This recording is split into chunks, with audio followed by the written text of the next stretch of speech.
Hello, my name is Brian Lee, and this is the video report for Lab 3 in Week 8 of Principles of Physics. The mission statement of this lab is to observe the motion of an object where the net force done to it is not zero, and where the object changes directions, or in other words, curving motion. There are two scenarios. One where a star orbits a black hole of unknown mass, and another where a spaceship is launched from a moon that is orbiting a planet, the spaceship interacting with both masses. We will come to see that a computational model that simulates an elliptical orbit of a star can be used to estimate the mass of a black hole, and a model that incorporates a moon and a planet in the surroundings can be used to predict and display the motion of a spaceship. The only force involved is gravitational force in the form of universal gravitation, since no objects are near the surface of the Earth. So F sub g equals the universal gravitational constant g times big M times little m, the masses of the two bodies, divided by r squared, multiplied by negative r hat, where the vector r equals r system minus r source, such that it points from the mass applying the force to the mass being acted on. In the context of curving motion, F net is considered the sum of the components of F net parallel and perpendicular to the system's motion.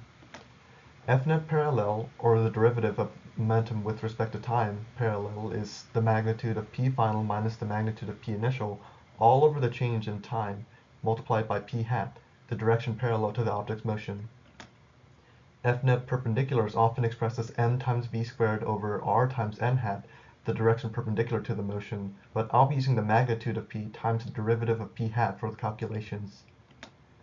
Other relevant formulas include velocity update from Newton's second law of motion, v final equals v initial plus F net divided by m times delta t, and position update using velocity, r final equals r initial plus average velocity times delta t, v average being v final since the force of gravity may not be constant. Here's a video recording of the glow script output. For part 1's model, we take the star to be the system and the black hole the surroundings, with the black hole being positioned at the origin. For the initial conditions, the universal constant g is of course 6.7 times 10 to the negative 11th power, mass m is 2 times 10 raised to the 30th meters, and delta t is 86,400 seconds, or 1 day. Here's a video recording of the glow script output for part 2. This time we take the system to be the spaceship and the moon and the planet the surroundings. For the initial conditions, g is the same, mass m sub planet is 8 times 10 raised to the 27th meters, mass m sub moon is 6 times 10 raised to the 25th meters, m sub ship is 7 times 10 raised to the 12th meters, delta t is 60 seconds, and the speed of the moon is 2.44 times 10 raised to the 4th meters per second, although these were all given by the code.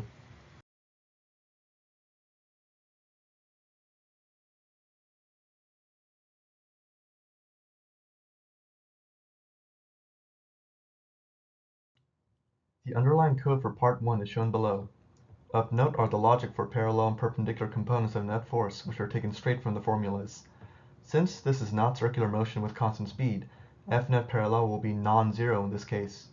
Before the while loop starts, the variable sum is declared in order to keep a running sum of the estimated black hole masses, which is then used to calculate an average predicted mass when the loop concludes.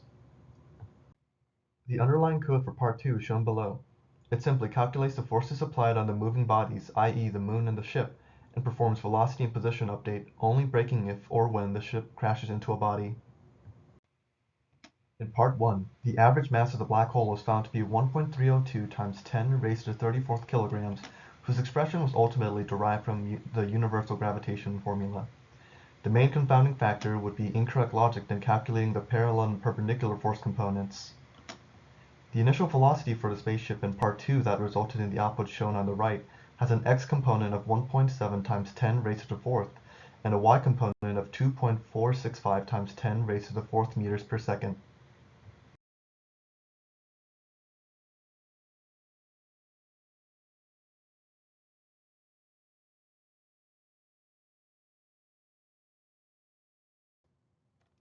In conclusion, I'd say that the computational model was indeed able to predict the mass of the black hole in part 1 and simulate the orbit of a spaceship affected by two celestial bodies. If we were to ask what makes the net force different from the rate of change of momentum, I'd say that, although equal, the former is concerned with the interactions or relationships between the system and surroundings, while the latter is concerned with the overall movement of the system. This is to say that one suggests that an object is influenced by another object in some way, while the other suggests that whatever is affecting it is changing its motion. Now, what if the system in part 2 included a black hole, a star, a planet, and a moon in addition to the spaceship?